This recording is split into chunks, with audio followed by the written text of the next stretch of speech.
Triple XP.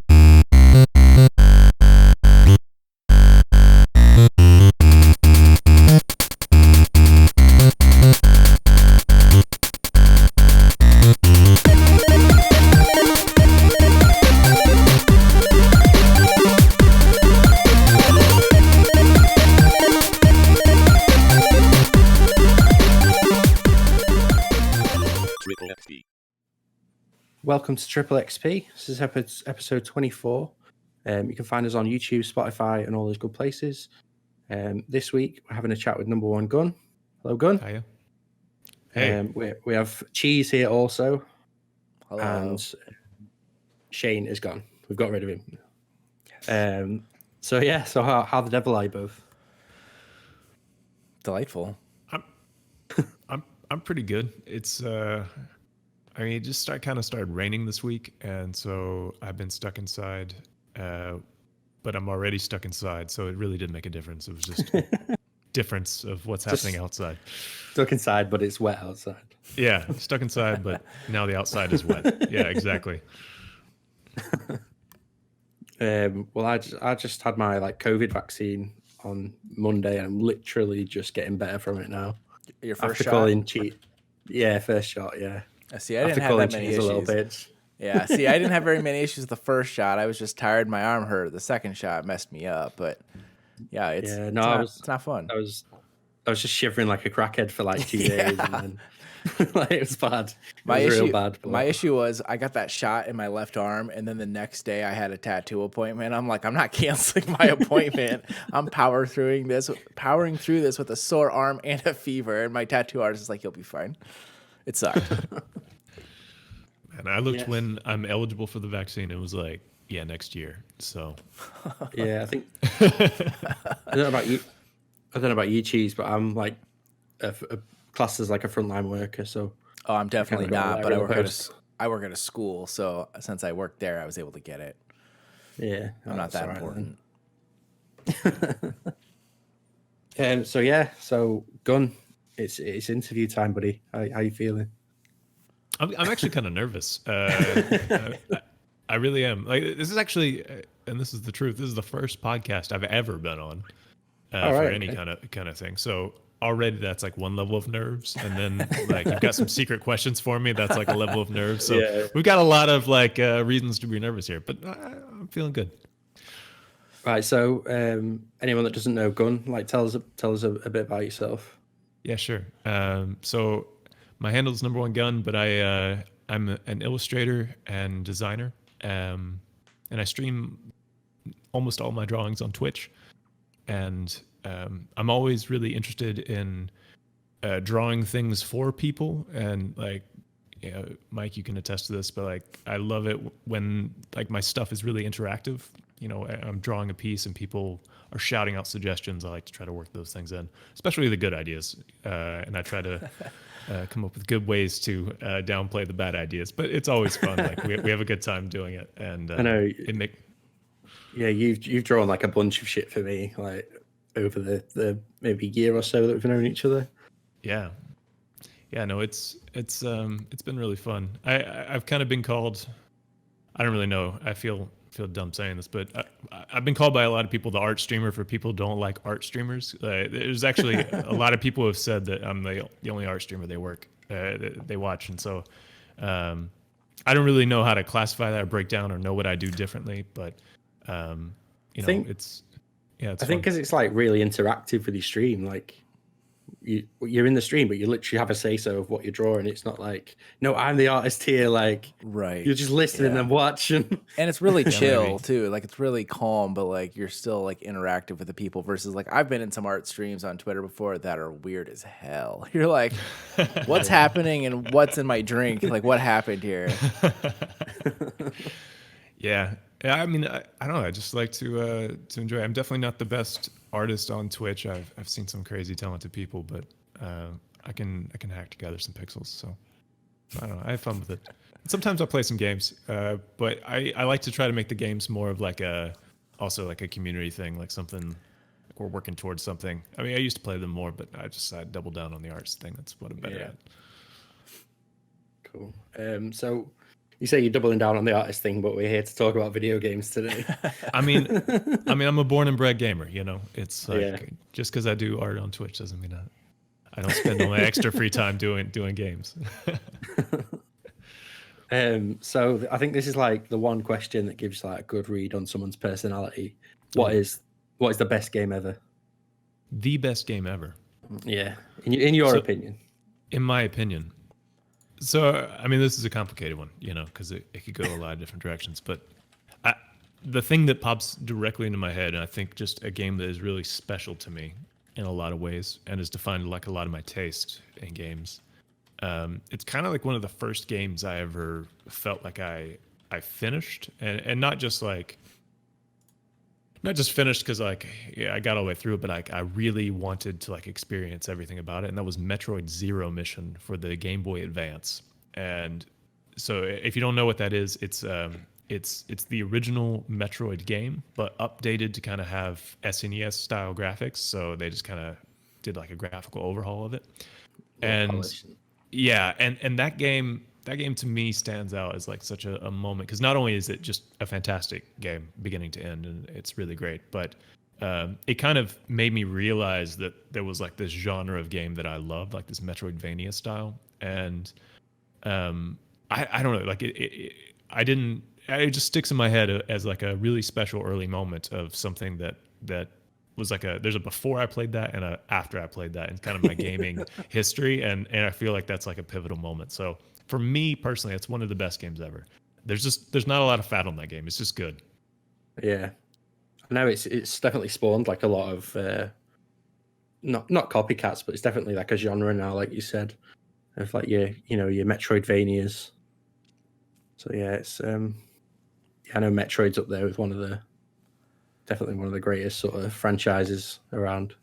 Yeah, I modded my PSP like to play GBA games, and that's kind of that's like my travel device. Like, I mean, before I got my Switch, I mean, after I got my Switch, that thing kind of kicked it away. But for a long time, like I would just, anytime I went anywhere, I'd check my PSP, and I was probably playing Metroid Zero Mission on my PSP, and that was a lot of good memories like that. Oh, wow, hacks. All right, the next question. Go on then. Yeah, me. Yeah, you go. Yeah. As an artist, Take what time. video game do you find inspiring?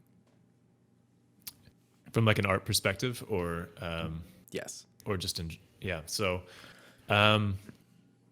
this is really interesting as well. So I mean, you told me we'd be talking about video game art, so I kind of thought a little bit about it already, just in terms of just stuff I've played recently that in the past few years that I've liked, and a couple stand out from like an artistic perspective.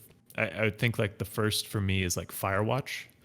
It's not a particularly groundbreaking game from a gameplay perspective. It's just a walking simulator, but the art is what makes that game like sticky. It's what makes you kind of keep coming back, and so that really stuck out to me, because that was I think one of these games that I distinctly remember playing it one summer, and we would just play it. It's not that long. We would just play it for a few hours, like an hour here, but like every day of the week.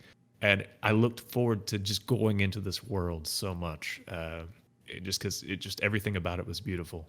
And on the kind of go a little further, like I guess a game I really respect, but I've actually never played is Okami. I've never played Okami, but it goes in this list of like games I will play one day just because of the art. And so I'm super interested in eventually playing that one, because I actually re-downloaded that recently. Yeah. Did you? Yeah. I could totally see myself loving it, and it has like amazing reviews. And I mean, every time I see screenshots of it, I'm like, yeah, I like the art in this. So it just hasn't made it to the list yet. Yeah. So next question. These are in such a random order. Like, I don't know why. I love it. It's Lay it Shane's, on me. it's Shane's fault. We're blaming Shane for everything here. I mean, yeah, it's all Shane's fault, but I wrote these. No, you didn't. Shane wrote them. So I know you play a lot of Dota. Oh yeah. And sort of so what's like? I never understood. I think it's just me personally. Like, I never understood the pull for those games. Yeah. So what is it for you that keeps you going back to those games?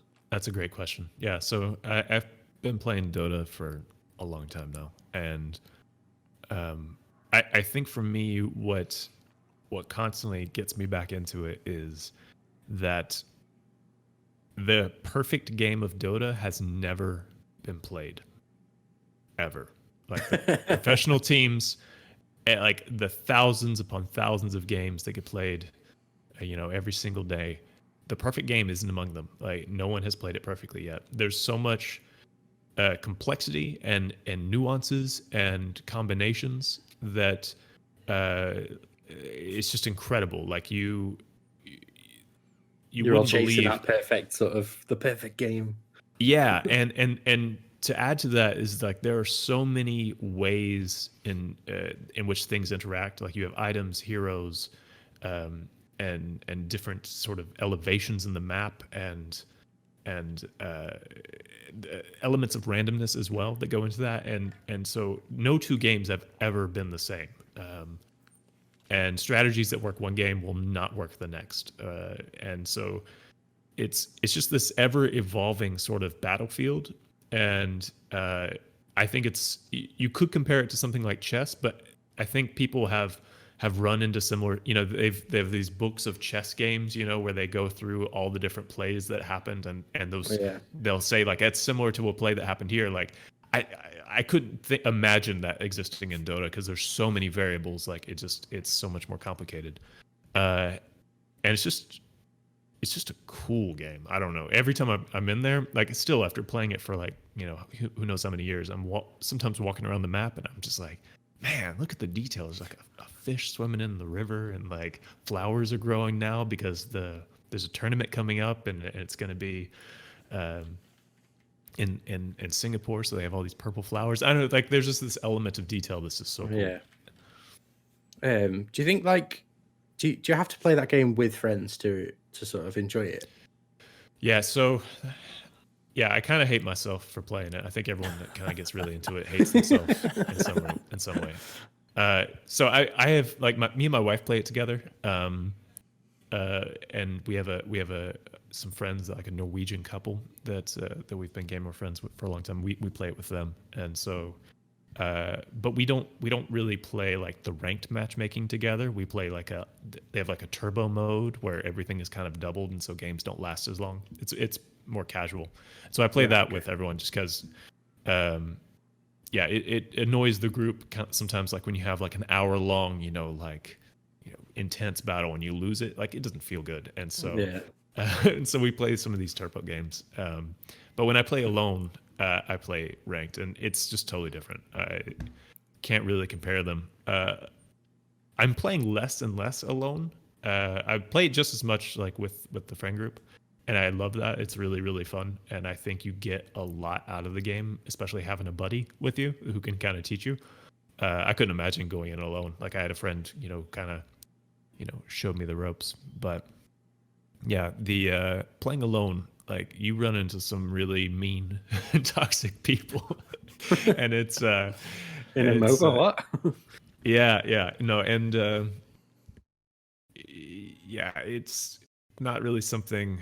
I hate saying I can't recommend it, but it's not really. It's a dangerous world out there, so don't go alone. Like it's. So if you already hate your life, it's the perfect game for you. Yeah.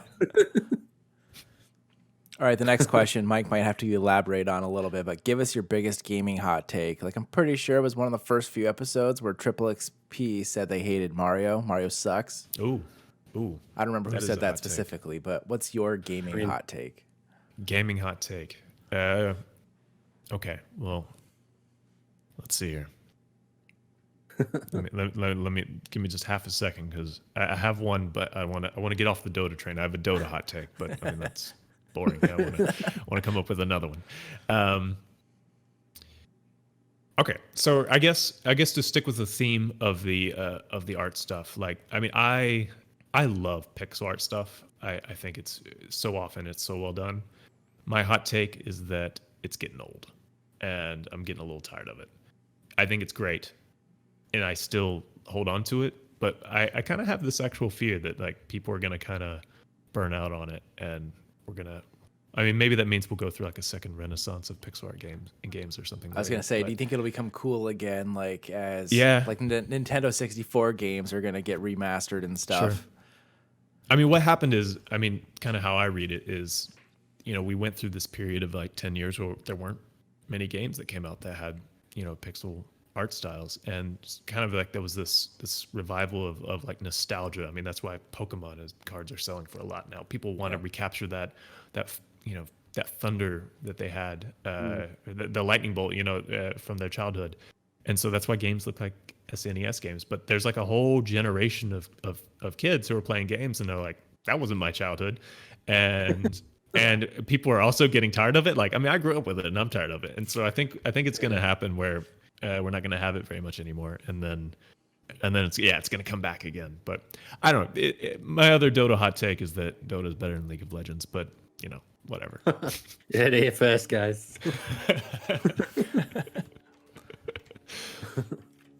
Like, I kind of agree with that hot take, like, of pixel art sort of dying out. But then they just announced the Turtles game, and I'm just so I saw you into tweet it. about that. I'm so into it. Or even the Scott Pilgrim re-release was kind of a reintroduction, at least for me, because I haven't played a pixel art game in quite a while. But I mean, I think we'll talk about it a little bit more when we get into the discussion about like what we want to see out of video game art, but it is interesting. Yeah. So we do have some quick fire questions. So it's just immediate first thing that pops into your head. Okay. Do you want me to just fire through these, Cheese, and you get the next ones? Sure. So yeah, we'll just go. Who's the best video game character? Best video game character, Solid Snake. Snake. Who's the worst video game character? Waluigi. Who? Waluigi, the purple Wario. Oh, He's like Waluigi. Yeah. Waluigi. That's who he is, not Waluigi. Yeah, sorry. Yeah. Hates him so much, he doesn't even know his name. It's what popped into my head. I saw the. Yeah. Waluigi. There he is. Yeah. Right. Who'd win in a fight between Mario and Sonic? Sonic. Ooh, why? Because he's prickly and he's faster. That seems like no contest. I think Sonic would beat the shit out of Mario. I agree fast with you. and prickly. He has to catch him first. Yeah. I mean that should be the tagline for the next film. He's prickly. It's interesting. But I guess hot takes is I do like Mario games more than Sonic games. That's I guess fair. that's a Yeah. but I still think Sonic could whoop his ass. So Xbox, PlayStation, or Switch? Ooh, so I would say Switch, but between the Xbox and PlayStation. What if PC was in there? Would that change your mind at all? Yeah, I'm a PC gamer. Yeah, Okay. so that one wins. But I do play my Switch very often. Like, yeah, a lot. Yeah, I'm just constantly on the Switch now. Just mainly because my PlayStation's broke. But yeah, it's a sad story for another time. Right, so gun to your head. Pun absolutely fucking intended.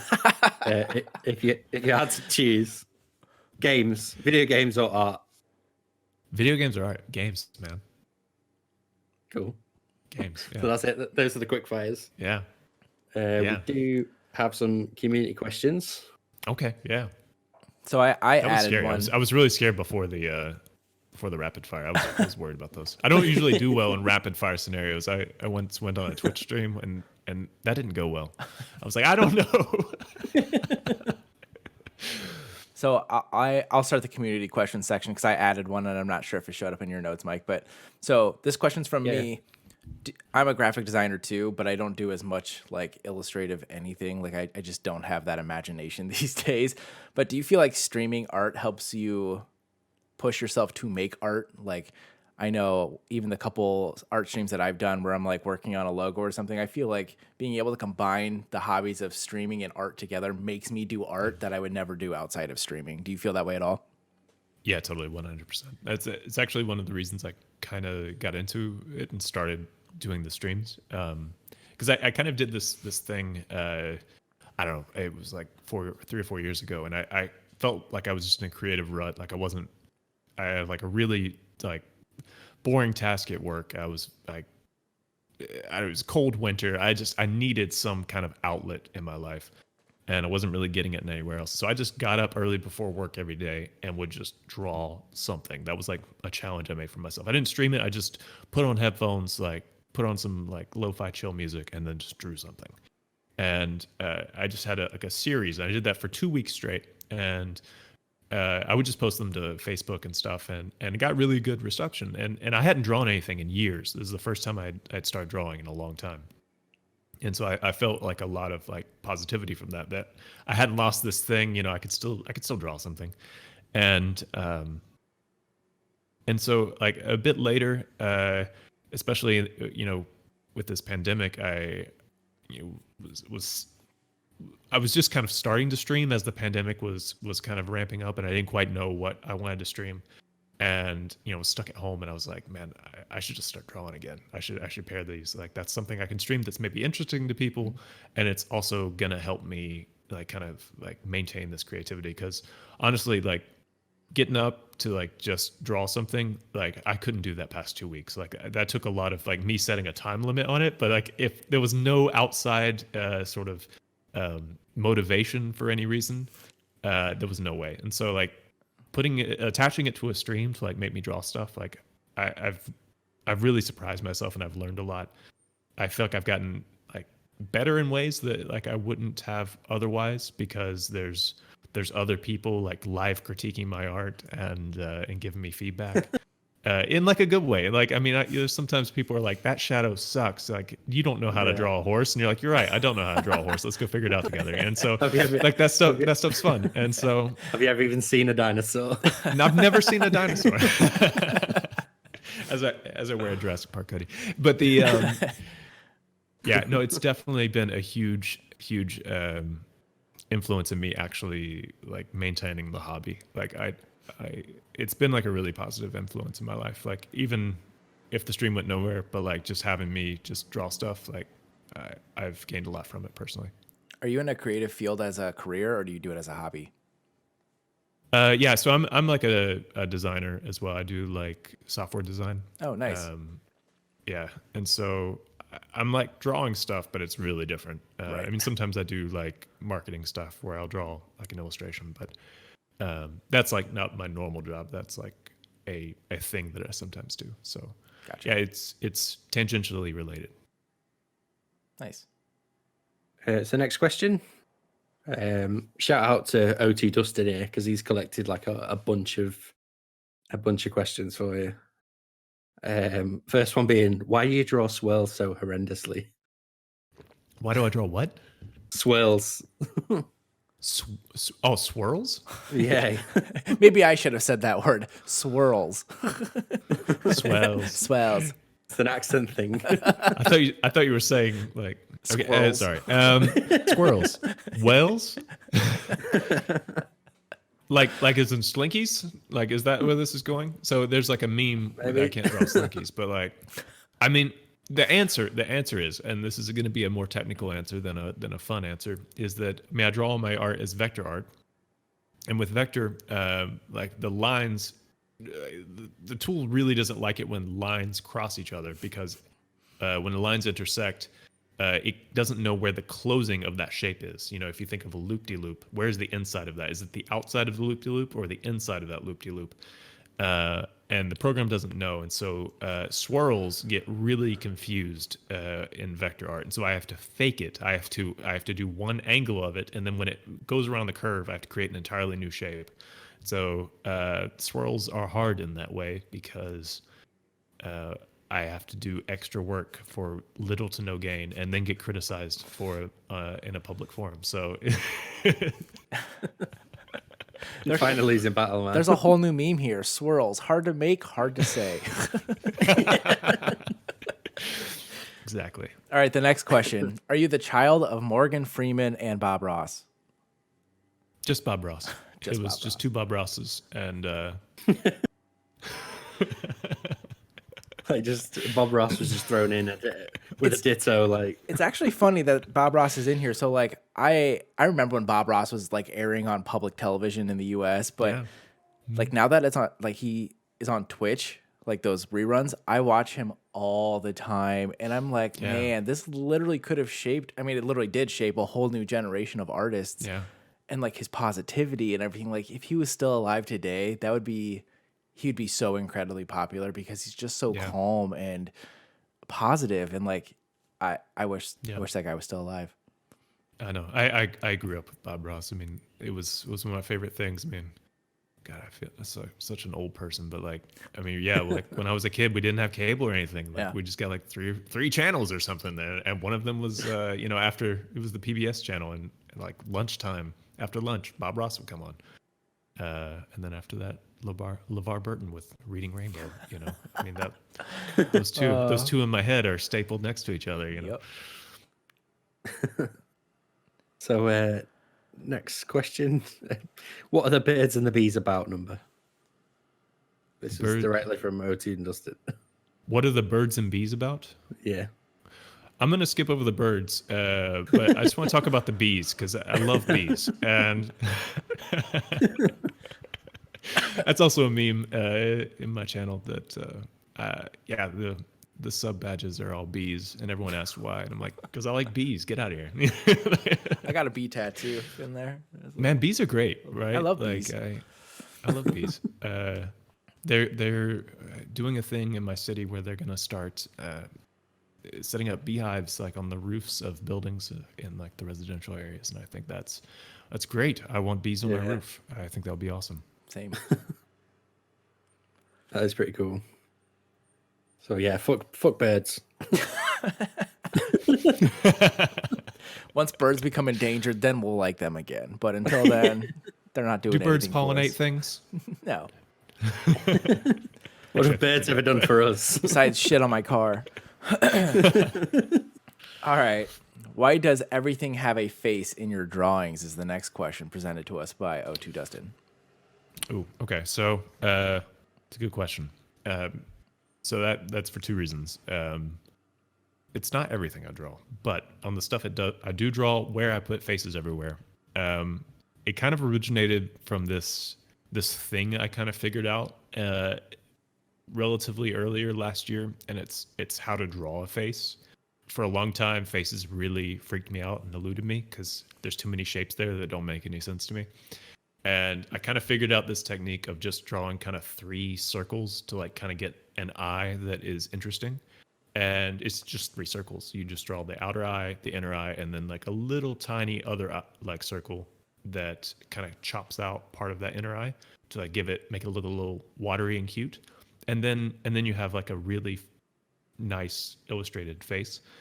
And I just started like doing that everywhere. And so it kind of became a little thing that I did, and people seemed to enjoy it. Like people really responded like, put a face on that tree. And so I just started doing it. And so it's one of those things, like I learned it, I started doing it, and then people liked it, and it was like an echo chamber of just like, putting it on everything. I imagine like you've just got like googly eyes at home, like a big bag of them. You just stick them on everything.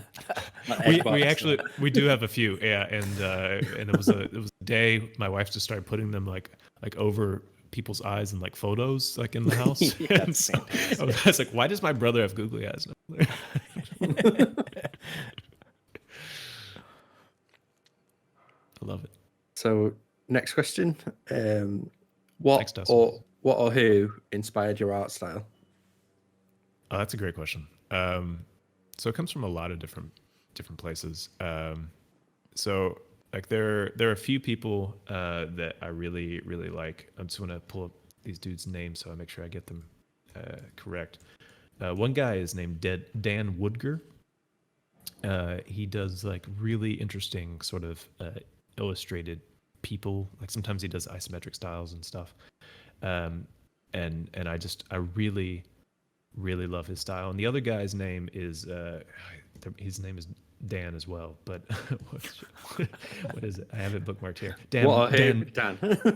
Dan Mumford, Dan Woodger and Dan Mumford. I don't think I'll ever create art as good as Dan Mumford, but this dude is just inspiring to me. And I think if I sometimes get just like 30% there already, that's like a huge step in the quality of my art. So he does like a lot of like stuff around like pop culture, but it's just really great. So those two people inspire me a ton. But to add one more that I just really find inspiring is the French artist Mobius. I don't know if you know Mobius, but he's incredible. Like his art is just it just blows me away. And so I have one of his books, and sometimes when I'm in a creative rut, I just pull that out and just flip through it, and it's like a gas tank, man. I just get filled up. It's just so cool and interesting and smart.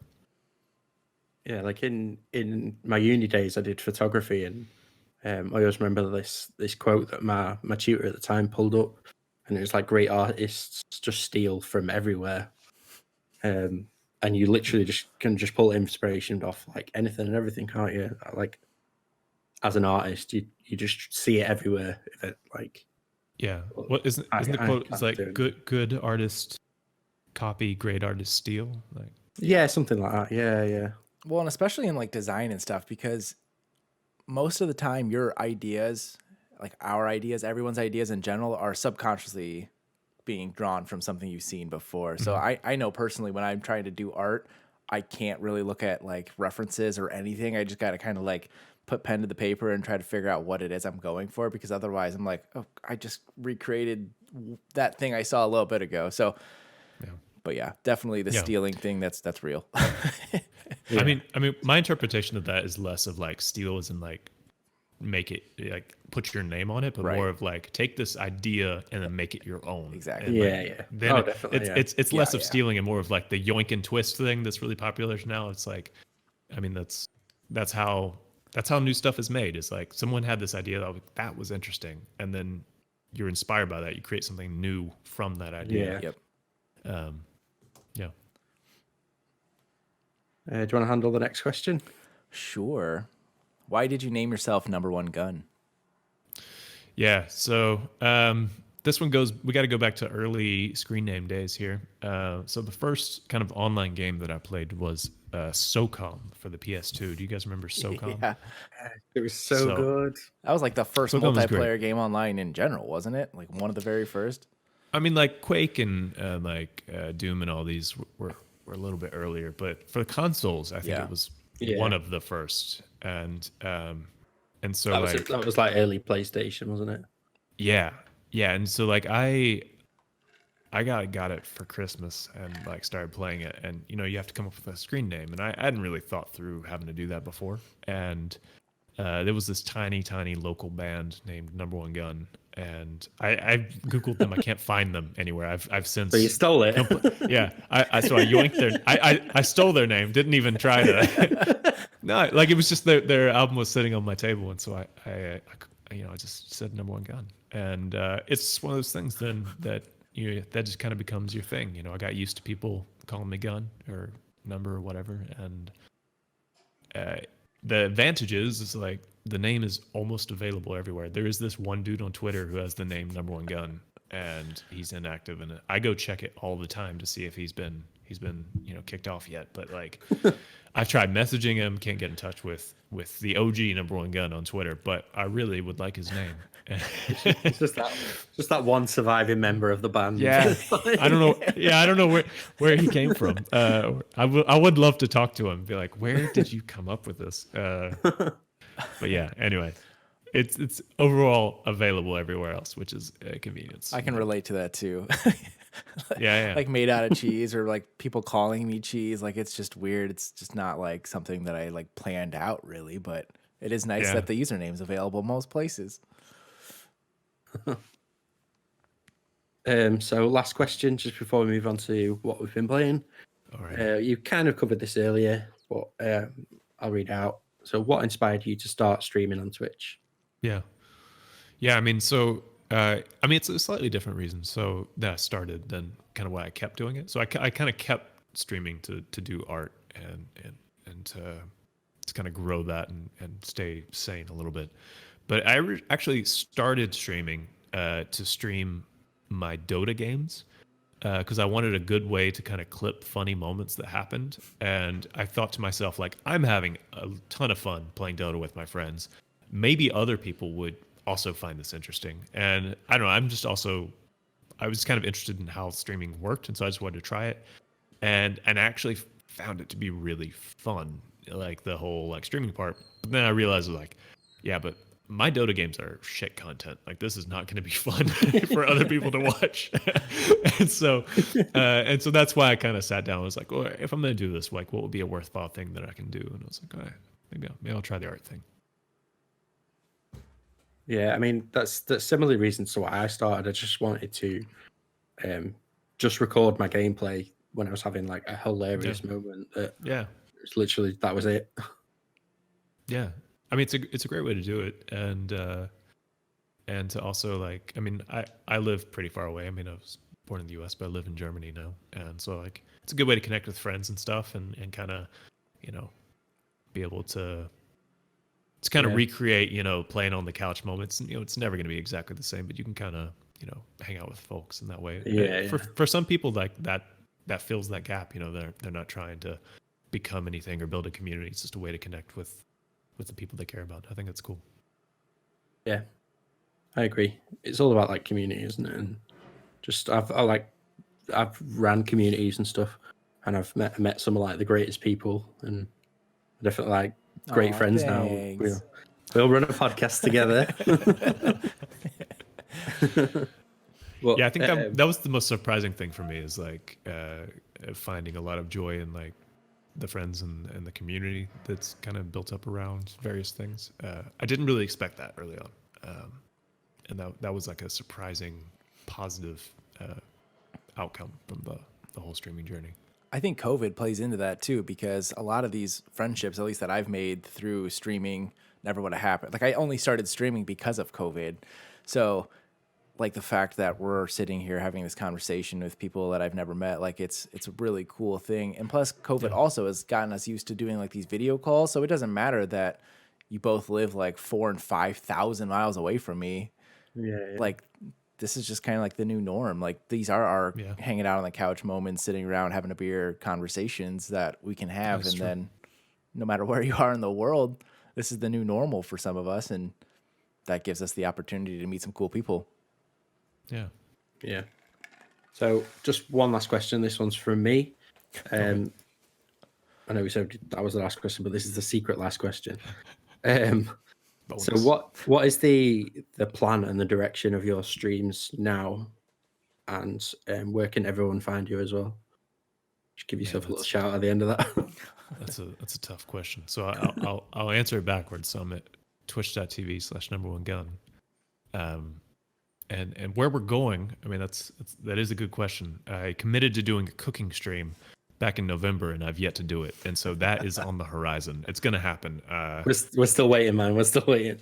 Yeah, no, it's going to happen soon. I've actually, I now know what I'm going to cook. I just haven't done that yet. But in terms of like other stuff that's coming, I mean, I just started a big kind of community project where I'm kind of building this house, so to speak. It's like all these stackable rooms. It's very hard to describe, but like, and people can redeem channel points to buy a room, and you get to choose whatever goes into it. And I spend like basically a whole stream drawing stuff for your room. And so that's like, I have a massive amount of content that I need to create over the next few weeks for all the various people who have bought rooms. And so that's like one thing that I'm working on a lot. And it's actually really a cool way to also get to know people, because then they start talking about the stuff they want to have in their room. And so that's like been a really fun way to like connect with the community. And in addition to that, on this Sunday, actually, I have a very special stream planned, because I'm going to be playing a pre-release game. A friend of a friend is a game dev, and I'm going to be playing a game called Dog World. It's kind of like a side-scroller shoot 'em up platformer, and it seems really cool. The art and the music is really nice, and so I'm excited for that. So that'll be like, that's like a one-off next Sunday. But I don't know when this will go out, but It'll be the Monday, so you missed it.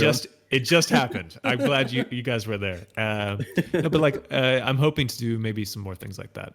And so where it's going in the big picture, I mean, man, who knows? But in the near future, there's some fun stuff happening. Yeah, I know you showed me that or like a screenshot of that game, and just the art style, like on that, just going into art styles. It's sort of like a pixely art, but it looks so cool, like really stylistic and black and white as well. Which yeah, it's kind of 1-bit pixel art, which is it's a kind of a rare style, and it looks really smooth and like really nice.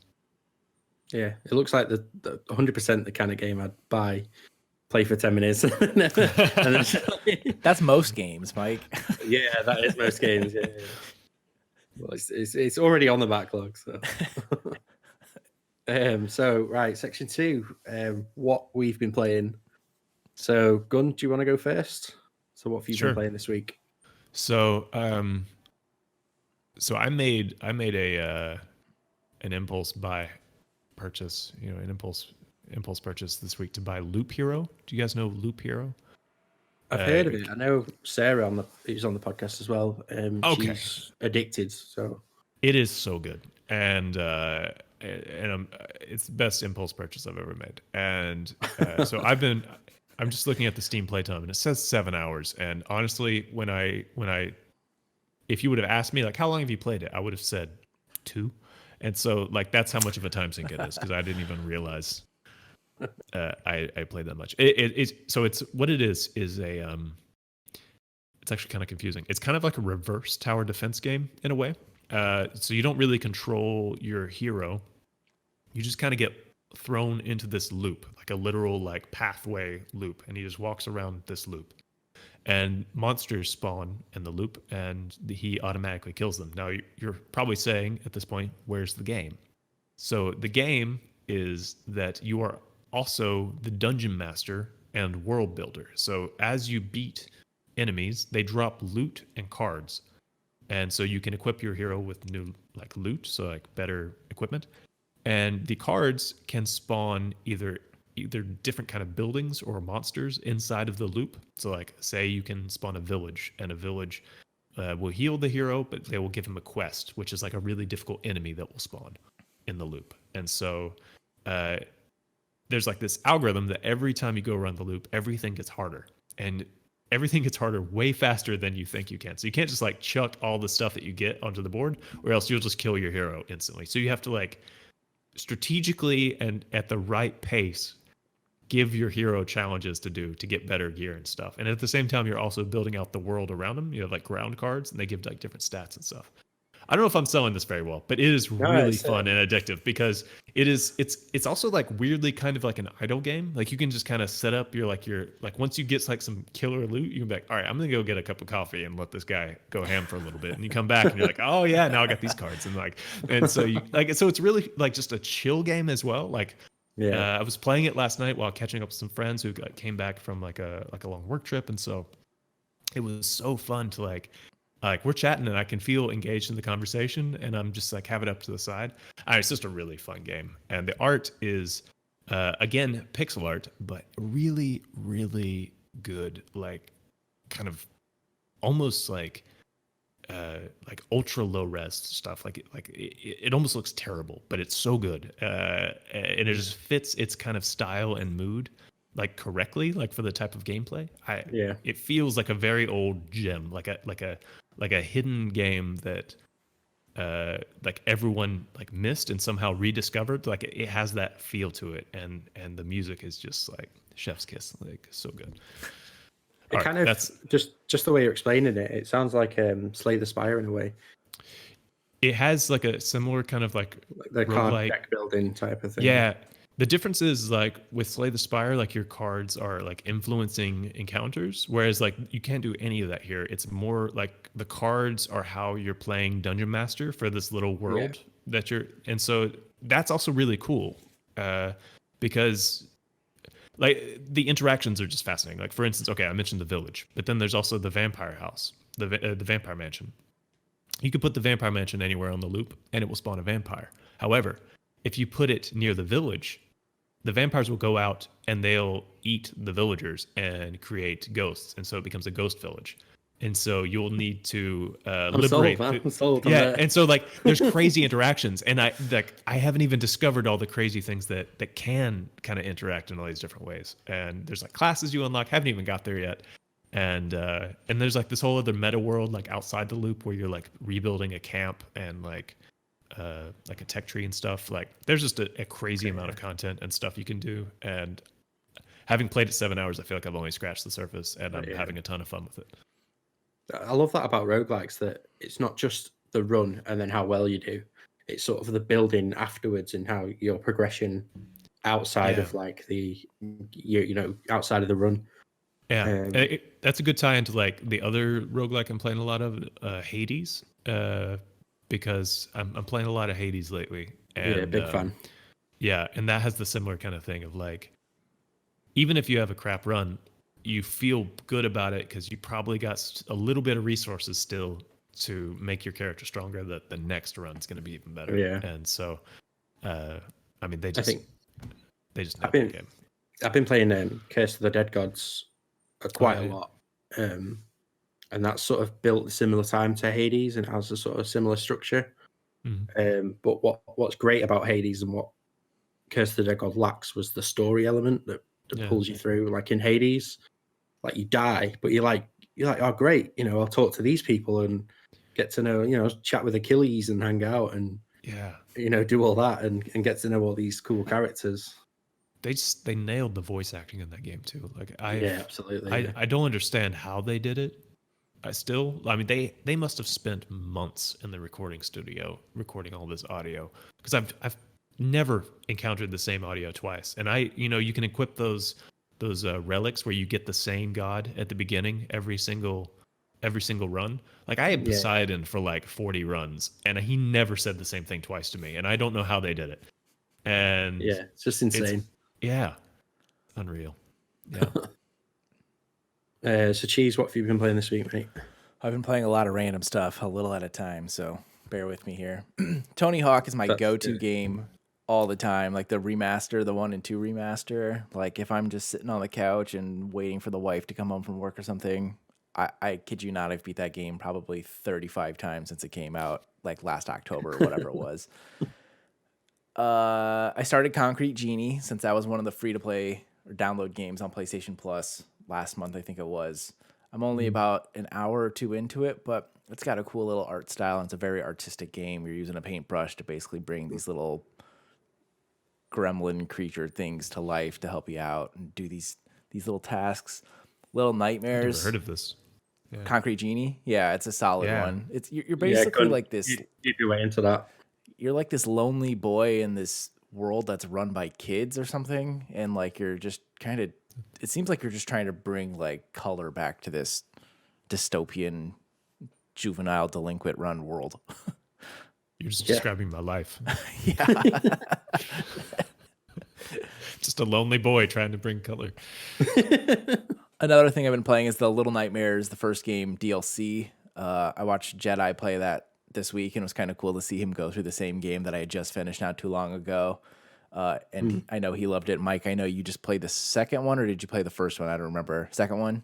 I mean, I've finished both, and I absolutely love them. They're like up there with my favorite games. They're incredible. So I watched somebody play the second game just for like an hour one day, and that art style drew me in so quick. I'm like, I don't care what this game is. I don't care what it costs. I'm going home and I'm downloading this shit tonight. And I did, and I could not stop playing it. Yeah, it was a little creepy. It was very unsettling at times, but I'm like, I gotta play this game. And it really draws a lot to me from like some of my favorite movies, which are stop motion, like Box Trolls and Coraline and all those types of movies. But the Tim Burton and everything about that game is done so well, and you don't even get answers about what's happening or where you are or why, but it doesn't even matter. It's the art style drives that story and draws the appeal. So that's a nice little tie into our theme this week. Another thing I've been playing, I know I'm going on and on, but they're short little bits. Valheim, did not seem like a game I'd be interested in, but a couple of my friends peer pressured me into it very, very easily. And they're like, hey, we bought this game. It's cheap. You should get it. I'm like, fine. So the way Okay. the None of way it makes them in. I have zero willpower.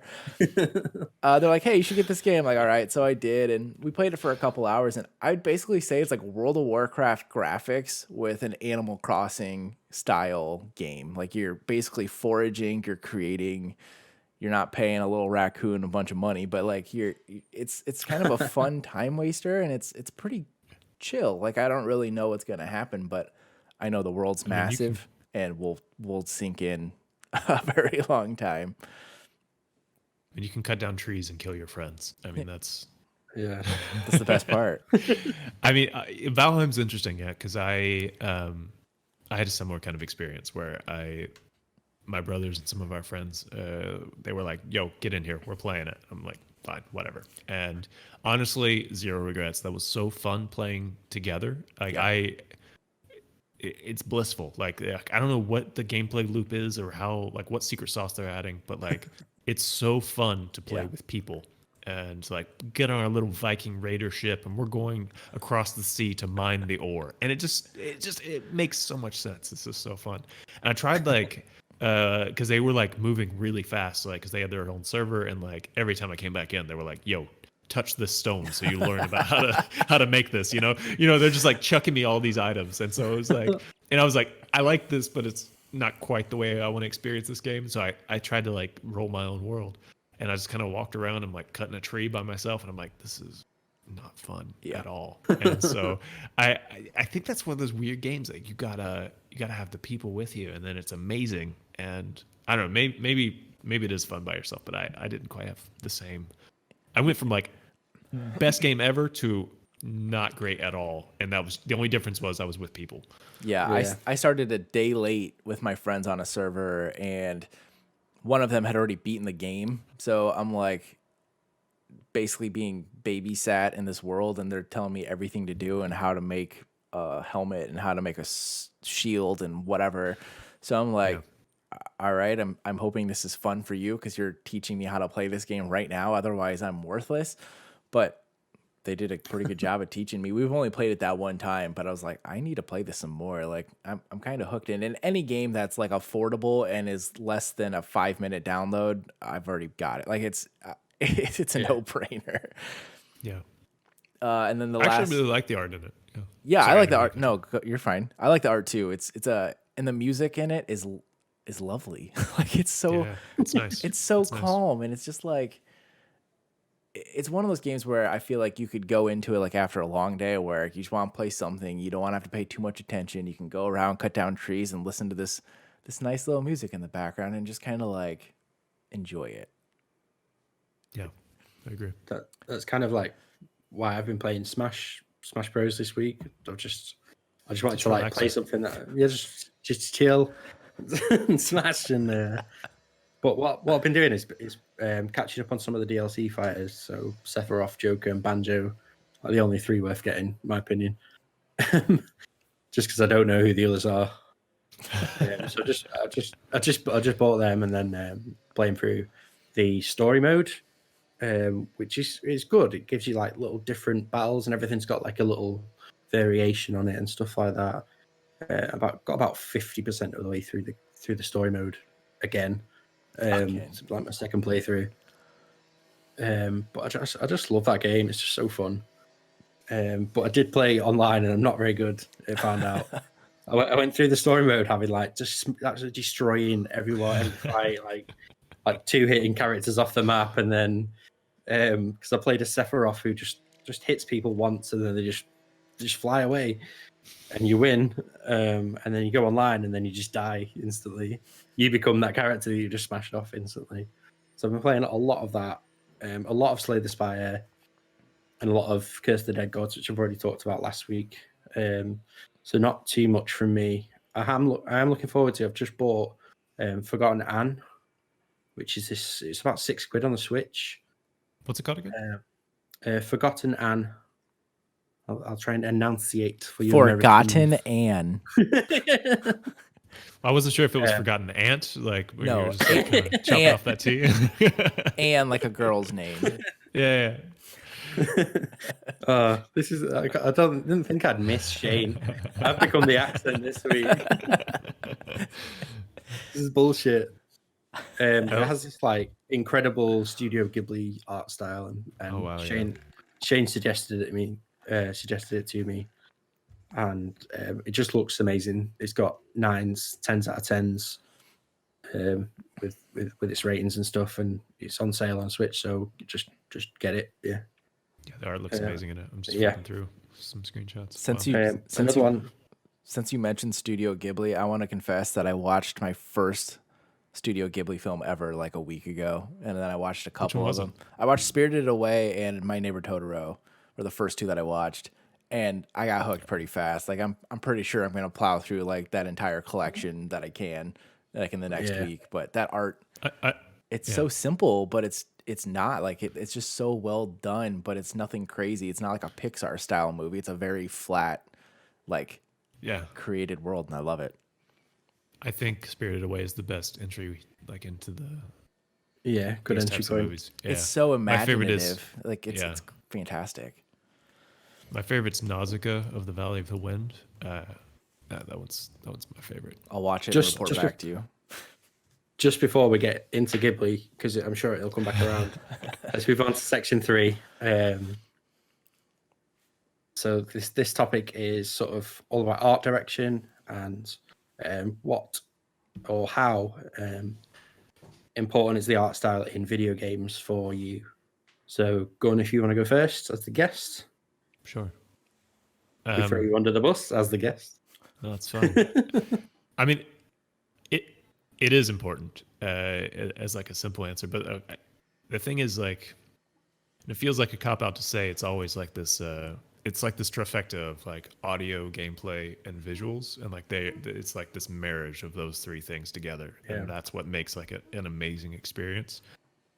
But I feel like art is sometimes more weighted at the beginning of a gameplay's experience or like a game's experience because it is the establishing factor. Like you'll stay for the gameplay and you'll stick it out for the audio, but like that visual representation is what's going to initially get you in. It's what's going to set the stage for everything. And so I mean, it's right there with the box art and that's what you see first, kind of thing, isn't it? So. Exactly. And so I think in some ways it's you could argue it's the most important by that regard because it's what's going to get you there. So yeah, I mean, absolutely. I took some notes of like some games that they had some like that effect on me, like the art that I just saw the art and I didn't know what the game was, but I was like, just the art made me want to play it. And I don't know if you've played them, but like Gris, like GRI S. Mm-hmm. It's like French for gray. And like that was one of these games, like this hand-drawn watercolor style. Like I don't know what this game is. I don't know what it's about. I don't know what's going to happen or what the gameplay is, but I want to be in this world. I want to experience it just because it looks awesome. And like for me, that was like a good example of like, just like an art style as a game. Art defining what the game is. Yeah. And yeah. I mean that for me, I mean that's what that was the one. Yeah, you should definitely play that game. It's absolutely incredible. Like just an emotional roller coaster as well, and it does it with no dialogue, and I think that's really important for like an artistic game like that is to do it as sort of poignant as it can, and it really makes its points that it wants to make just through visual storytelling. Yeah. Which I think is just it's an incredible game. Another one kind of in that realm. So like, have you guys played the? I think they're only PC games, so maybe you haven't played them. But the Endless series, like there's a French studio called Amplitude Studios, and they make a series of games like Dungeon of the Endless and Endless Legend, and I think they have Endless Space. They mostly make like these kind of tactical strategy games, and they're really interesting to me because like the graphics in the games are actually not that special. Like I mean they're fine, but like they're just They're just good, but nothing that you're gonna freak out about. But one thing this studio does that I've never seen another studio do, and I don't know why, because it's genius, is they incorporate the concept art, I'm pretty sure, for the game into the game itself. And so like your tech trees, or like when you're choosing like your initial starting race, or like the individual classes, they have like this phenomenal concept art that kind of looks like the graphics, but it's way more like fleshed out and vibrant and interesting. And it's just, it sucks you in. And this is one of those weird kind of games, is like every time I play it, I'm just amazed, because like you're picking like your initial race or class, and you pick something that's yeah, you flip it through, it's like, yeah, the mercantile group, and you're like, I would never, like, I'm reading through it, like the traders of the region, like whatever. But then you see like they have these awesome cloaks on, they have these really dope rifles, they have these mechanized horses that they're like using to like move stuff, and you're like, I want to be the mercantile group because they're awesome, and it's just the concept art. It's just a single frame painting, but it did so much to like help give texture to this world and game. And I know that was just something also that I thought about, and that it's art in the game that's also helping drive and reinforce the initial art style and the gameplay. Yeah. So Cheese, do you want to go next? Yeah, so I think art style for me is what gets me to play a game. I'm not one of those gamers that plays everything seemingly, like Mike and Jedi and Shane even seems to play like so many different games. Like I just don't like, I was one of those people that grew up playing Madden and NBA 2K for like years at a time, like nothing else. So for me, I'm very much a judge a book by a cover person when it comes to games. But lately, it seems like developers know that. So stuff like Ori and the Will of the Wisps and the Blind Forest, like that game just looks like, oh, there's this cute little character on the front, and oh, those are nice colors, and like it draws you in. And then I played that game and I loved every second of, well, not every second of it. There was a couple points where I got stuck, but I loved that game. And it's kind of like Valheim, where it's like a very kind of calming seeming game, but it's not a very calm game. Hollow Knight's another one kind of too, where I kind of felt like that, where it's like this beautiful music in the background, the art style's fantastic, and you're just so sucked in so quick, regardless of the difficulty of the game. You don't care. Like you're bought into it and you're committed. So I think that's a huge thing. I also think on the other side, like the super realistic stuff, like God of War, with especially the PS5 and the updates that those games are getting, Spider-Man and Miles Morales, I think are fantastic. And this kind of goes back to our pixel art conversation. Like I kind of think that the people who are sick of the pixel art, like grew up with that, are so drawn into what graphics look like nowadays because they know how far they've come, versus like these newer generations who like, oh, the first game they ever played maybe was Spider-Man on the PS4. That's where I think that pixel art is going to come back around to that generation where they're like, oh, we've never played these beat 'em up games before. So I'm curious to see how that goes. But I kind of think games like Call of Duty are killing. Like people expect those to look realistic because it's a realistic type game. Like it's like, oh, this is war, and this is like, these are army men and guns and whatever. But then you have Fortnite on the other side too, who's got this comic booky style, and that game's still holding up after all these years. So I think art style is important, but I also think just like a game sticking to an art style and being sure they know what they're about is going to help it's going to help get people to play that game. I don't think it needs to be anything crazy. I think I've played a lot of games that I did not love, but I loved the art style, and that was enough for me to play it. Yeah, I agree.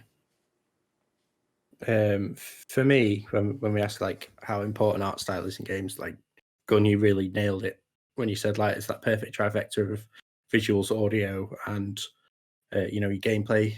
And for me, one of the games that really nails that is Red Dead Redemption 2. And it might not have, like you said, about sort of super realistic, but it just has these moments where you'll sort of climb a hill and you'll come over the top, and then the music will kick in, and you hit with this beautiful like visual and it's just almost like this perfect moment of all three of those and all three of those moments just coming together and just creating this perfect scene, and you're in control. You're on your horse and you're riding through the sunset or whatever.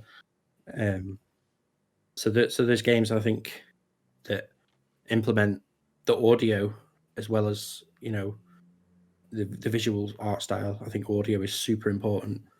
But yeah, that was just I can't really reiterate that.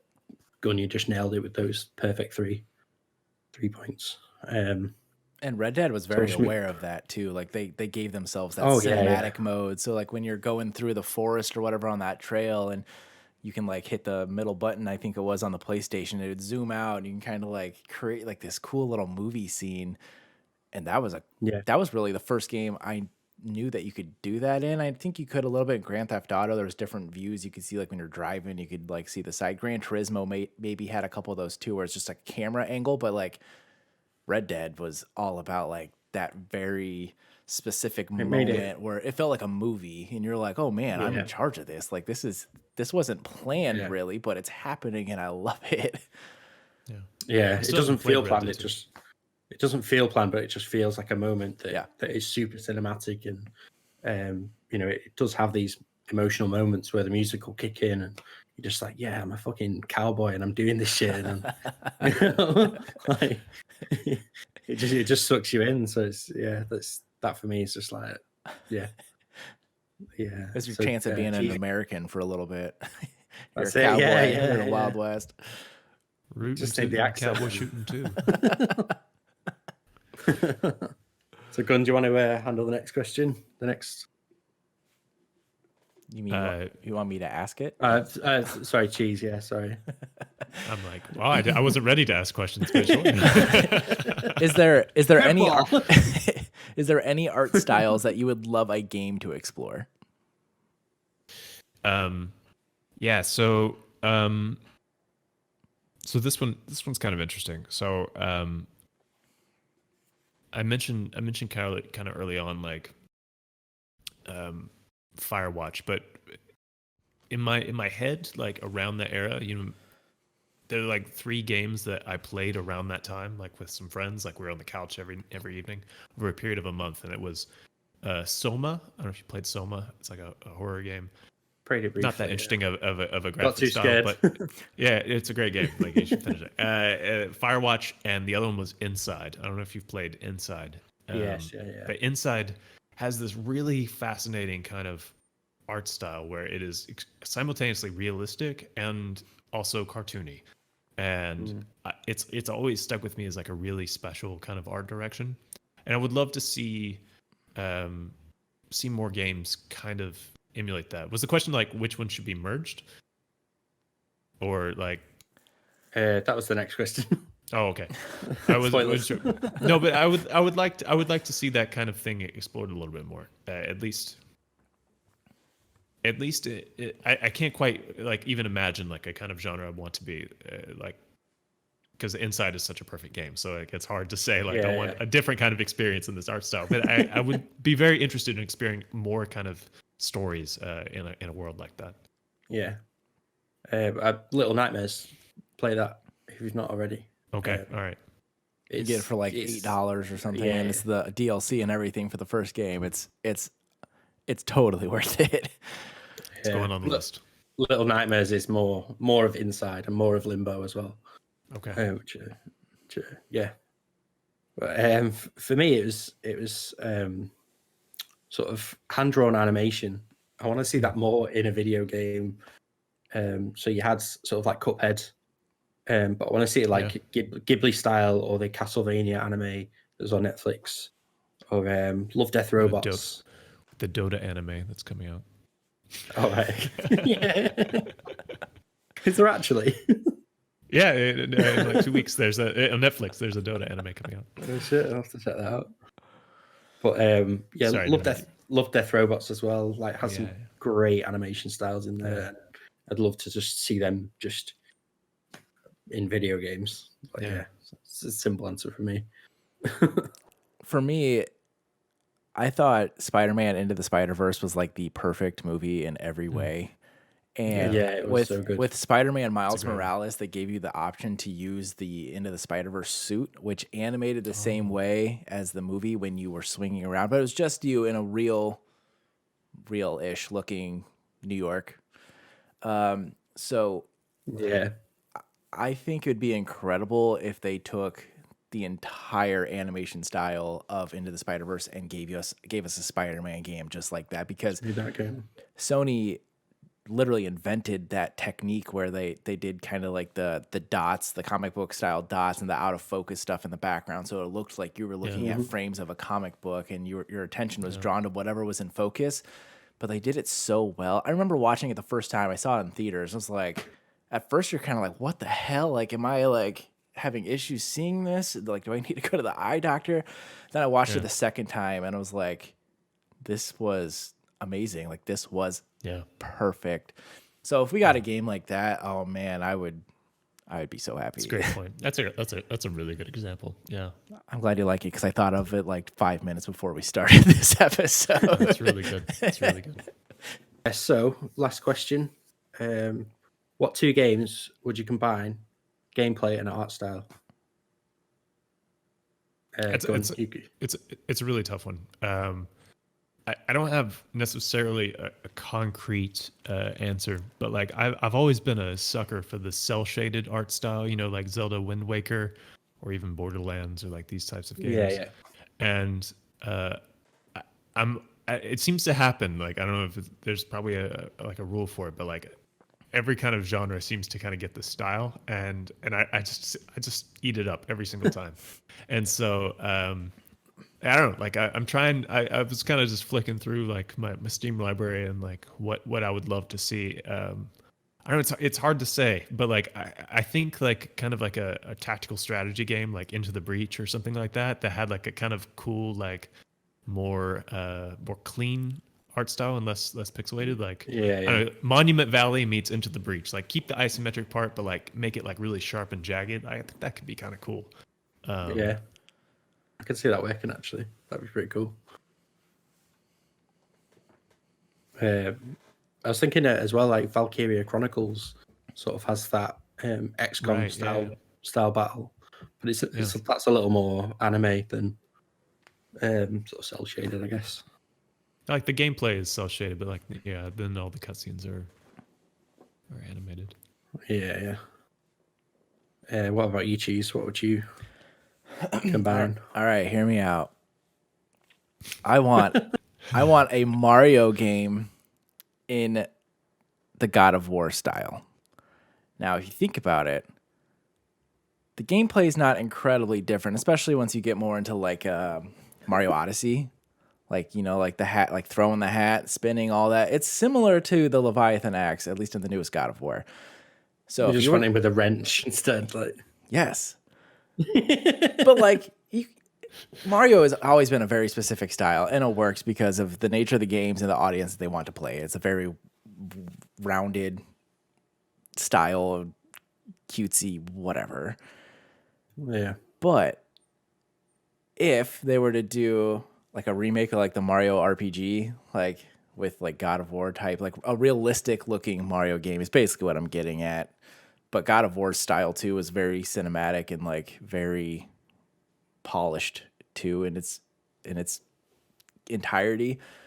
I think it'd be very interesting to see Mario break out of its we'll call it its forever graphic style. Say shell, I do. To see Mario break out of its shell and just get reinvented. I mean, it'll never happen, and that's fine, but yeah, we have the luxury of combining whatever we want on this podcast. So I don't know. I think it could be interesting. So I want to dive into this a little bit. Like I just want to know like what you imagine like Mario's face looking like. Like does he have wrinkles and like oh, it's terrifying. And, yeah. It's like when people do like those realistic illustrations of like what SpongeBob would look like, where it's like Yeah, I was just gonna say, is it like the SpongeBob rendering? Like, 100%. It could be super interesting. It's just gonna be like these old looking Italian guys with these very like just bristly mustaches. Yeah. They stand off to the side like he's on his way to rescue Peach from the top of like this beautiful mountain range, but has to stop and smoke a cigar on the way up. And He's like, with this shit again. here we go. Really grizzled. Let's go. it's another fucking day in paradise. And then Peach is just like this lady who's seen way too much shit in her life, and Bowser's like just gone. Like, it could be interesting. I mean, The I've got a lot longer you of talk, ideas. the more I'm sold. Like, I was iffy on it at first. Toad would be like this weird little character that like just emerges out of nowhere. It's just maybe a plant that talks, or it's like not even a real thing. It's just Mario gets high and starts tripping. He eats a mushroom. Like, there's a lot that could work He's here. still. I think Toad should be in it, but he's still got to have like the accent from the original animation, where he's like, "Hey Mario," And Mario's like, "Shut up." this shit again. You guys thought I was crazy when I into it. started this whole thing, and now you're like, okay, maybe. Yeah, Nintendo, if you're listening. Oh, it's funny. I'm so into that. I'm so into it. Like I could just picture like Mario just aggressively like ripping people apart, like just years of built up rage of just never getting to that castle that she's in. She's always in that other castle. I mean, yeah, for me, it kind of runs along the same lines. Like I talked before about having that hand drawn animation. I really want the beautiful hand-drawn art of Disney, you know, from childhood, mixed with Doom Eternal. It's the same. It's God of War cross Mario. It's the same. I just want uber violence and it's just beautiful. I want like little Tweety bats like singing and you know, like...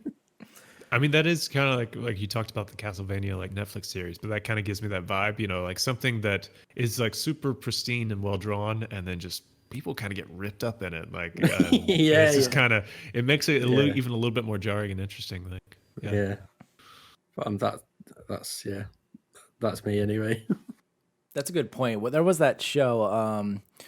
Oh man, I'm not gonna remember what it's called, but it was like these little woodland critters, and they're like, it was a super flat style. God, I cannot think of what it was, but it was a Netflix show, I think, and basically it was an incredibly gruesome show. But it was like, it's a Watership Down. No, it was. Oh god. It was. Are you thinking of Happy Tree Friends? Yeah. Happy Tree Friends. Happy Tree Friends. You're like, yeah. oh, look at this little bunny, and it hops in, and then it just gets like chainsawed in half. We're like, what? But it was one of those shows that draws you in. I guess that's kind of the draw too with like Tom and Jerry, and then like Itchy and Scratchy and The Simpsons. I mean, Tom and Jerry is actually a great example where it was much more violent than really probably was expected, but it didn't matter because the art style was like, nah, this is for kids. And you're like, all right, I guess it's for kids. Gun, you mentioned Watership Down there. Can we just talk about that for a second? Like, did you all watch that as a kid? I don't know what that is. I've never seen it. I've just I've heard anecdotal evidence and read the Wikipedia page on it because I've talked to enough people that it's scarred, and so It is awful. Yeah. But I watched it every day as a kid. What? That's why you are the way you are. Well, okay, it for all somebody makes who sense doesn't know now. anything It all about that, makes what is it, Mike? So it's about these rabbits. It's just an animated show about rabbits, and they just have this awful like just turn of events where they're just constantly on the run, constantly getting shot at, constantly getting like. And there's a scene at the end where like there's a mean rabbit, there's a bad guy rabbit for some reason, and it just tears like another rabbit apart, and I'm just like, yeah, childhood. I mean, isn't it like an allegory for like workers and like I mean, there's seizing probably the a means deeper of meaning. production? Like, I'm pretty sure the whole thing is an allegory. Like, I don't know. Like, I again, I've never watched it, but Yeah, I mean, it's incredibly violent, and There's, it's there's probably a deeper meaning I didn't pick up at age 6, you know. Okay, since you brought that up, and since we still have quite a bit of time, I want to bring this up. Since you're talking about like how an art style can really influence a story, Art Spielman's Mouse comic graphic novel, which is really about like World War II, like the juxtaposition between like the Nazis and the Jewish, like that was a great way to tell a story without it being such a blatant like Schindler's List type feeling. Like I think it is super important that these people get creative like that and can tell stories that way, because it makes people interested at a different level, and then they can appreciate the art, and it breaks it down at a simpler level. Instead of like a 1,000-page book, it was like a 60-page graphic novel. But yeah, totally. that fits in with what we're talking about, and I just thought of that. And I mean, I read that series. I think there's 2 or 3 of them, but I was so drawn in, and like it's such an interesting topic in general. But to break it down and make it a comic, a graphic novel, like it was perfect too. It was great. Yeah, and that I've never read the graphic novel, but I've watched this like a analysis, like this YouTube video that broke it down, and it was incredible to me, like how expertly executed that graphic novel is. Like just the panel design is incredible. Like it is multiple layers of storytelling. Just the art style, the juxtaposition, but like the way it is presented is masterfully done. Like, well, it makes me want to read it. I just haven't done it yet. And the fact that it held up over time is really interesting to me, because we studied that in one of my art history classes. I think it was in college. And the fact that somebody just decided like, oh yeah, we're going to take these animals and they're going to be representative of these different groups. Like some people would be like, that's insane. Like that's crazy. Like, why would you do that? But then the other side is like, no, this was done so well that this story is being told in a great new way, like a refreshing way. So that's just such an interesting thing. You can find them online pretty easily. I think I found some like PDFs and read them on an iPad 5 years ago or something, but definitely worth the read. I mean, I've never heard of it or seen anything of it, so it's definitely something. If I still have the PDFs, I'll send them to you guys in Discord, because you won't be able to stop reading. Just looking at the art alone, you're like, wow, fantastic. I think it's such a good way to tell a story as well. Like, you know, through sort of just visual representation is like, a great way to tell a story. Well, you look at games like Journey, Grizz, or Grease. There's no dialogue. It's just visuals, and you know, it just tells a great story. Well, and back to what we kind of talked about with like how we think, like how important art style is. Like I kind of touched on, it doesn't matter if the gameplay is great. Like if it draws you in, it draws you in. But on the other side of that, if the gameplay is great and the art is great, like it is like that perfect marriage where everything just clicks, and it would be like, it just makes so much sense and you can't get enough of it. And that's kind of like what I felt with like with Spider-Man when I played that for the first time. It just fit so well. But it goes beyond games too. Like we're talking, and that's important. People like to see pretty things, and they like it to be memorable. And if it's memorable, it's going to do incredibly well from a video game stance, and it's going to do well as a series, and people are going to play it. Yeah.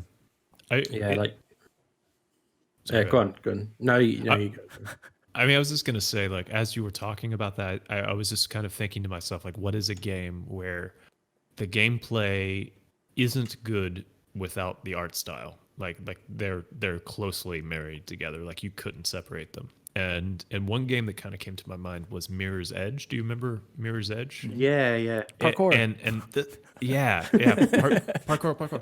But no, seriously, like the design of that game was incredible, because you get taught in this like very clean, pristine world that like red means I can interact with it, but it doesn't seem artificial or false. It fits inside of this world. Like the red stuff is the stuff I can touch, and green stuff is dangerous, you know, like, and so like it just, you start being able to scan this world, like you're sprinting and you can spot exactly where you need to go. It gives you like the superpower that wouldn't be possible in other art styles. Like the art direction is married to it, and that like really stuck out in my head. And I don't know why we don't see more things like that. Like it was so special and unique for that time.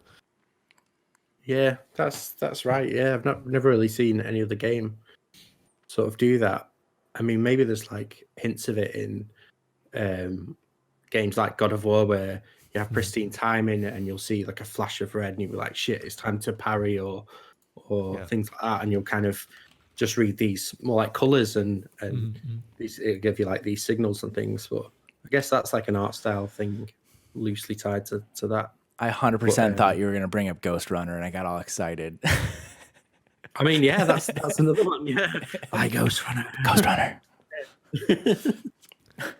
But yeah, like Ghost Runner is another free running samurai cyberpunk. I've told you about this game so many times. Yeah, you need yeah. to get it. I played the I can demo. literally And see you googling. I just wanted to make sure that that's what it was. I had to Google it. I almost said Blade Runner, and it felt stupid. I knew it was Ghost Runner, but I had to double check. Yeah, I mean that. I played the demo and I was like, oh boy, I could get really hooked into this. Yeah, I haven't bought it yet. So do you guys think if, let's go back to Studio Ghibli a little bit. I know we're getting more into movies and games, but do you think the Studio Ghibli movies like Spirited Away, we'll talk about that one specifically, would have the same impact and effectiveness if it was done a different way? Like if it was done more like a Frozen, like a more Pixar 3D-ish rendered world, like do you think art style is detrimental to getting the message across and the success of a game? Like, could you change it and it would still be an awesome game? I don't think that would be the case for some stuff. I think with Ghibli, they have their unique art style, and it's very them and identifiable to them. And they do tell certain stories that they want to tell, but they do it in such a way that the art style just amplifies that rather than being two separate things. They're just married into one. Yeah, I also see them as inseparable. I mean, there's this this quote by Miyazaki. I'm going to paraphrase it, but it's essentially like, pay it, like fully draw your background characters. And if you watch these Ghibli films, you'll notice like when it has these kind of establishing shots of like a town or a city, and there's people like just kind of walking down a street or in a market. All those people have fully drawn facial expressions, individually drawn movements. And they all are like wearing different clothes or carrying different objects, and they all feel really unique and special, like they belong in this world. And if you look at like some Disney films, like say take Beauty and the Beast, and you watch some of these establishing shots, you'll notice like the background characters are barely drawn. Like you'll have like Belle and maybe one other character in the foreground doing something, and you look in the back and it's just like a scribble of a person. Like I mean, it sounds terrible, but you can look up these shots and it's like there's barely anything back there, and it's fine. It works in this art style, but it doesn't tell the same story. It's a different story. And the ones that the Ghibli, I think it is. I don't know. We're gonna get called out in comments. I feel it. But like maybe it's Ghibli. I don't. We're gonna say both. And the thing is, in these movies, like they're building this entire world, and you need to think that this world is fantastical and alive in order for them to sell these fantastical things that are happening. And yeah, those background characters have to be fully drawn. So it's like it's a full package, I think. Yeah. And as well, just going back to Disney, like the main characters are not even like fully established. Like you'll see, there's a thing I was in on TikTok where it's like frame by frame with Winnie the Pooh, and underneath is like is it Jungle Book, and they're exactly the same like set of animations. And like, that makes sense for those like, old timey like hand drawn things because it would take so long. Product of the time, yeah. So back to games, do you think stuff like Mario would be successful if they just decided to change the art style? Like they kind of have to stay in their lane at this point, don't you think? Like if Ori and the Will of the Wisps or Blind Forest was the first game, I guess, they came out and they're their thing. They have to stay in that lane. Otherwise, they're risking their own success. Like, do you think Mario could work in another style at this point? I think we're already seeing it. I mean, if you look at Mario Odyssey versus Mario Sunshine or any of this, I mean, Mario Odyssey has a literal Tyrannosaurus Rex that looks like a T-Rex running around. And I think already that kind of stuff happens. Like it's more gradual. It's not like a stark difference, but I could imagine. Like, I mean, also like the New York City. I mean, I don't remember if it's New York City. I think it's New York town, but like the city level. I mean, New Donk City.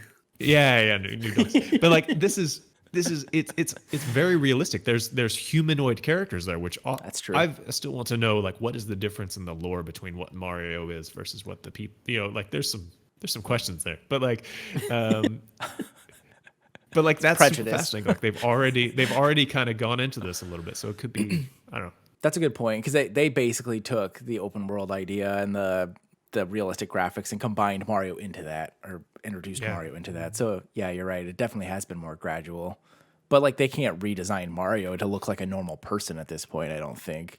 Yeah. Well, they could, I guess. Is too. I hope they do. Having some Italian ancestry, I'm like, come on, guys. Like, there's no other game that like a whole nother like.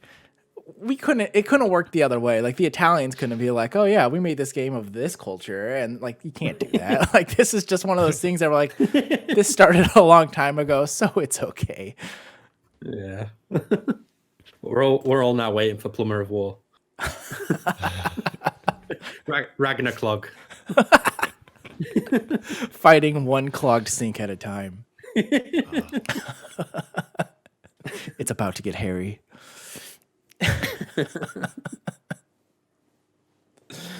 Oh man, God! Right, I think that wraps it up for the episode. Has anybody got any final thoughts? It's not Jerry Springer. You don't have to have any. It's fine. I mean, this was really fun. I mean, this was a like I said early on, I was kind of nervous, but I survived the interrogation, and yeah. I mean, essentially, it's less of an interrogation, more a chat down the pub. we're not No, trying. We're not trying you for a crime. We just want to know what you like. Yeah, I was just trying to figure out if Dustin was trying to get me to trip, but he was kind with his questions. No, it was really fun. I had a really good time chatting with y'all. So learning about. Gun, just one last time, like, where can anyone find you? Yeah, so my Twitch is twitch.tv/Number1Gun, and if you want to find me on the other things, there's that, the dude squatting my handle on Instagram and Twitter. So you gotta add an underscore to the end of that if you want to find me there. But you can see my art and stuff. So, but yeah, every week I stream art at twitch.tv/Number1Gun. Yeah, go and check it out. It is so fucking good. And it will literally draw you anything, including a hand of hands, a goose of corn, and some of the random shit. And sloths, a whole bunch of sloths that I've got him to draw. Like, made me draw a lot of sloths. Yeah, so that's it for this week's Triple XP. Join us next episode. We're a Team Chat podcast. We're talking about something, I don't know yet. We'll figure out. So yeah, let us know in the comments what you thought about art styles and our conversations. Just hit us up in the comments, and we'll catch you next time. Goodbye. See you. Bye. Triple XP.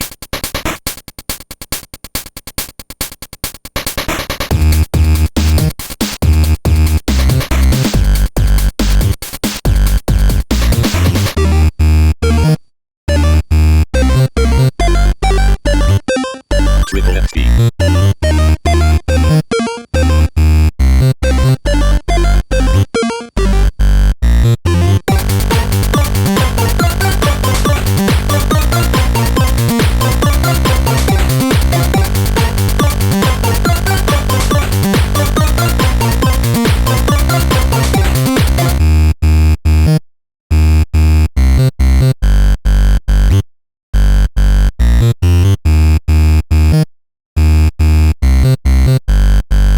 Triple XP.